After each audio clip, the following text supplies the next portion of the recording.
નમસ્તે. આજના તાજા સમાચાર. દિવાળીની રાત્રે 2:30 વાગ્યા સુધી સમસ્ત શહેરમાં એટલા બધા ફટાકડા ફૂટ્યા કે હવા પ્રદૂષિત થઈ ગઈ અને ફટાકડાના કાગળોના ટુકડાઓથી બધા રસ્તા ભરાઈ ગયા. સવારે સફાઈ કર્મીઓ આ કચરો વાળતા નિસાસા નાખતા હતા. બેસતું વર્ષ પણ આમાં કેમ ચાલવું એમ મૂંઝાતું હતું. આપણે ત્યાં આવી રહેલા લક્ષ્મીજી અને સરસ્વતીજીને નવાઈ લાગી કે આવતાની આગતા સ્વાગતા શેરીમાં કચરા વેરીને કરાય.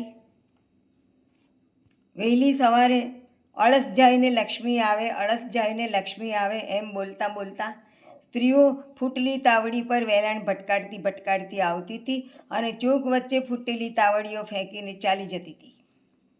આવી રીતે કોઈ માટલી ફેંકી ગઈ, ફૂટેલા ગોળા મૂકી ગઈ, તો કોઈ તો ઘસાયેલી સાવરણીઓ ફેંકી ગઈ અને પ્રત્યેક ચોકે જાણે હોળી ખડકાણી હોય એમ કચરાના ઢગ ખડકાયા.